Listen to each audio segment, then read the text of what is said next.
Hello and welcome to Crime Watch Daily Updates. I'm your host, Anna Garcia.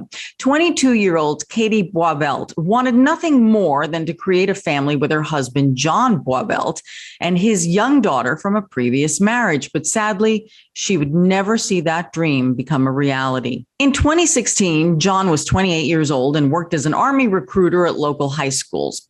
He also allegedly had an eye for high school-aged girls. His marriage to Cati had ruptured by this point, and Cati was moving back in with her mom and starting the process of looking for lawyers to help her file for divorce.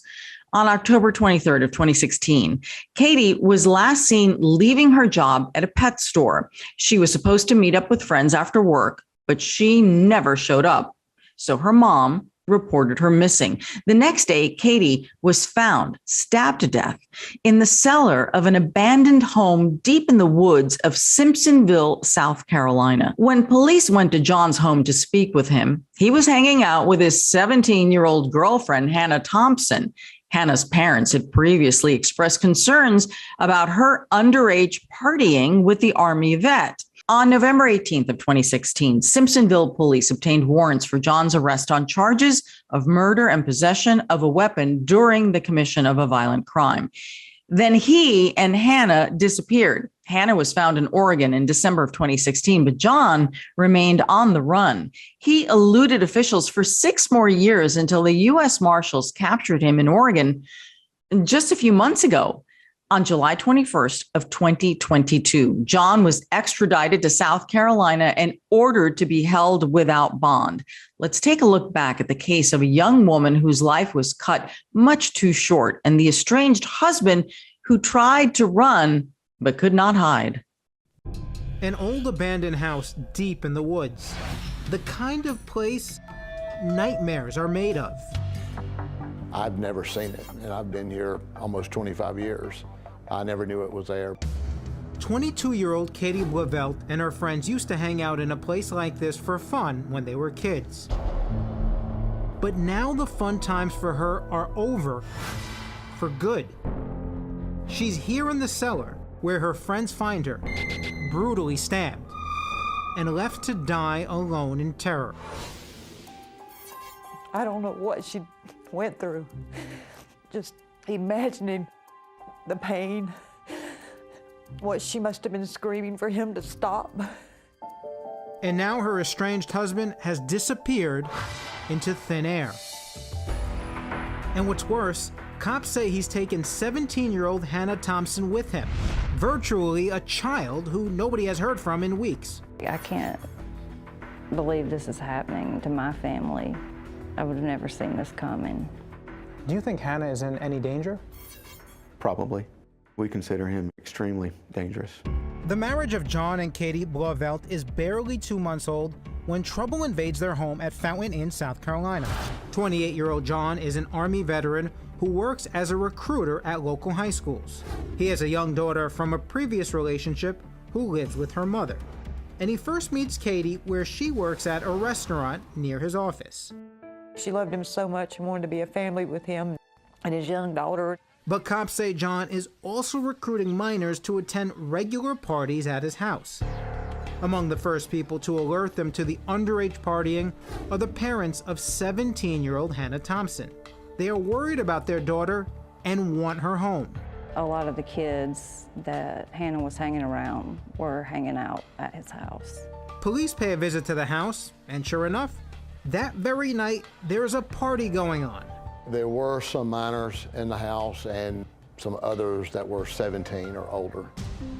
Hannah herself has just turned 17. By South Carolina state law, she was an adult technically, but we wanted to make sure that she was okay. Did you charge John Blauvelt with anything? Yes, he was subsequently charged with contributing to the delinquency of a minor, several counts, because there was alcohol and marijuana being provided to the kids by John Blauvelt. But soon after that, Cati shows up at the police station with a surprise.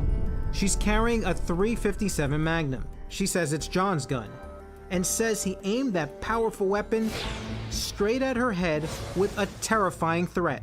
According to her statement, he pointed the gun at her and said that he would kill her, and then he pointed the gun at himself and said that he would kill himself. And then he left the residence telling her that he would kill everybody that she knew. Now police book John on a domestic violence charge. Cati has already moved out of the house, back to her mother's place. I was just so glad to have her back again and try to have a mother-daughter bond and do things with her, go to the movies and just hang out. John is shortly out of jail on bond pending a trial on his charges. There is a no-contact order between him and Cati. And Patricia Piver says her daughter is happy to comply. Was Cati planning to get divorced? Did she want to reconcile? She'd asked me to help her find lawyers and look them up and try to find somebody to get a divorce. So she had it with John, that was it? Oh yeah, she'd had it with him. And that's the way things stay. Until the day 6 months later when Cati suddenly goes missing. Her friends, sensing foul play, immediately begin searching for her. One of the places they search long past midnight is the old abandoned house, out in the woods in nearby Simpsonville, where they used to explore as children. In the cellar, they notice a pile of construction debris on the floor, but something about it doesn't look right. So they check underneath. In a horrific discovery, they find their longtime friend lifeless on the floor, stabbed multiple times and left to die in this dark and foreboding place. They make a 911 call, heard for the first time on national television here on Crime Watch Daily. EMS fire. My friend, she's been missing for, I think, 30 hours now, and we found her in the bottom part in the basement, covered up with pieces of wood. Was she still alive? No, sir. No response. So she was pale and unresponsive? Yes. I couldn't understand why anybody could be so evil as to do this to her. She was so pure and so innocent.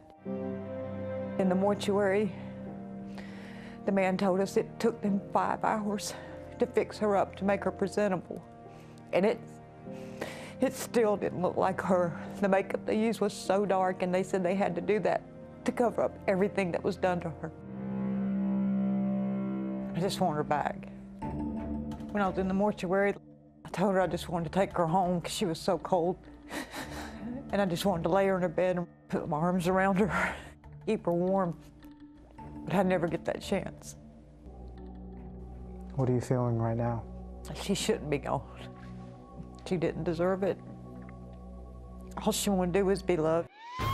Cops begin their investigation of the killing with a visit to the house of John Blauvelt. And surprise, not only do they find John, they find him with 17-year-old Hannah Thompson, the young woman whose parents first complained about the underage partying at his house. John Blauvelt is served a search warrant. And Hannah was with him. She and John Blauvelt had both been asked questions about Cati's murder. After talking with John and Hannah, police continue their investigation for over 2 weeks before taking the next big step. They charge John Blauvelt in the murder of his wife. But cops now believe John saw his arrest coming. He is gone and not to be found. And to make matters worse, he's taken young Hannah Thompson with him. Her parents came to us again and said that they had reason to believe that she had left with John Blauvelt, and that they had been receiving texts from a burner phone that was identified as Hannah. But we really don't know who's sending those text messages because they have not spoken to her. We love her and we want her to come home. And there are so many people out there that are praying for her. John Blauvelt is still on the run, wanted by police for the brutal murder of his wife, Cati. And the former military man has gone off the grid with no trace of cell phones or an ATM card. How is he surviving? Getting money, food, housing, some of the essentials? That's a really good question. And quite frankly, we don't know unless there was a cache of money he took with him or somebody out there is helping him. He's considered armed and dangerous. And by his side, he's got 17-year-old Hannah Thompson. Cops don't know if she went willingly with him or not, but they believe she is in terrible danger. Obviously concerned. For good reason. Yeah. I don't think it's a huge leap of assumption to think that this child is left with this man that's 28 years old, 11 years her senior, and knowing the fact that he was married to another young girl who was also reported missing and was found some 32 hours later, murdered and in the cellar of a house, an abandoned house. According to police, the relationship between the two is one of many twists and turns. Hannah was one of the young people attending parties at John's house when he was busted for serving alcohol and pot to minors. But according to her mother, Christy, she's been spending a lot more time there long after the parties are over. She says Hannah told them she was staying with friends. Red flags started going up. She was skipping classes, and then there was a argument at the house between us and Hannah, and she left home for about a week. And we didn't know at that time, but she was at John's house that week. Later, Christy learns from police that Hannah had fully moved into John's house right after Katie moved out, when her husband pointed that gun at her head. All the other girls that had been hanging out at John's house did not believe those charges. Hannah pretty much said that she thought Katie was making it up. And her parents are shocked to learn that the two are sharing more than just the same house. What's the nature of John and Hannah's relationship? Is it, I mean, are they an item? I talked to a friend of theirs after they disappeared who said that they were in a relationship. So I imagine there's a sexual relationship there as well as romantic. The legal age of consent in South Carolina is 16, but still. I mean, that's got to be tough on you to hear as a mom, let alone your daughter is missing, but my God, this guy is almost 30 years old, right. John, and he's probably sleeping with your daughter, who's 17? It's kind of sick almost. Yeah, my husband lost it when he heard. I mean, he wanted to go to John's house and confront him. You know, I'm like, no, you don't need to do that. You know, you might end up in jail yourself or killed, because we knew that John had guns. And after John and Hannah are questioned on the same day about Katie's murder, they hit the road together, but not before they stop off at her mom's house, where her cell phone is mysteriously dropped in the mailbox. What was noticeable about the phone? It had been wiped clean, reset. I assumed when she left it in the mailbox, it was because she didn't want us to try to find her. Once we talked to the police, then we started thinking she maybe didn't want anybody to see some of the texts that she had on her phone. Christy has no idea exactly what Hannah knows about Katie's murder, or what John is telling her. And that time, she doesn't even know for sure if they are together. And she is relieved when Hannah texts her from a burner cell phone that she is okay and still in South Carolina. She sent me a text on, I believe, November 4th, that she had moved to stay with a friend and that she had left her phone in the mailbox. But police have more stunning news for Hannah's family. She is nowhere near her home state as they earlier thought, but fleeing across the country with John Blauvelt. Has anyone spotted him? We've had information that he's been seen in California, in Arizona, New Mexico, along those areas. Actually, the vehicle had been spotted by license plate readers along the border. Along the border, do you think that John is trying to skip into Mexico with Hannah? Certainly entered our mind. So she was texting me just lies, I guess. I mean, she was across the country, but texted me like she was still in the state and she was still planning to come home. And did you confront Hannah on it? I did. The first text was an angry one, that she needed to drop the lies, that we knew she was with him, and he was technically now being charged with Katie's murder. Police say John was driving a 2000 model red GMC Yukon SUV like this one when he left home. We have information that it has potentially been painted either black or primer gray with just spray paint. He repainted his vehicle. Appears so. And those details bring the U.S. Marshals on board, who have today turned this search into a nationwide manhunt. We're doing everything we can, using all the avenues of investigations that we have available to us to locate them. Blauvelt is an Army recruiter. I mean, the guy is actually AWOL from the Army right now. Do you think that his training is helping him to evade law enforcement? I don't know. We do know that his training is definitely one of the reasons we consider him extremely dangerous. Do you think Hannah is in any danger? What's your gut tell you? For the charges that he's facing, yes, I believe she is in danger. We want Hannah returned home safely. That's our #1 priority, and the safe capture of John Blauvelt. And what's more alarming, during this time, the texting between Hannah and her mother becomes less frequent, until finally, it stops completely, to the point where Christy has heard nothing from her missing daughter in weeks. And you're not getting any responses back? No response. But you continue to text her? Yes.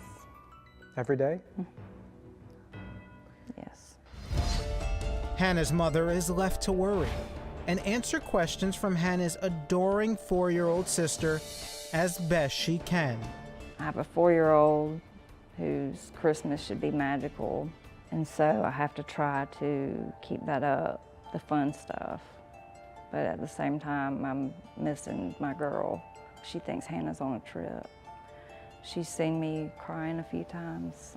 She'll ask me why I'm crying or why I'm sad, and I'll say I miss Sissy. While close by, another mother, Patricia Piver, still grieves her daughter Cati, a young woman who got on the bad side of John Blauvelt, and police believe paid the ultimate price for it. I'm hoping her family's outcome is not the same as mine.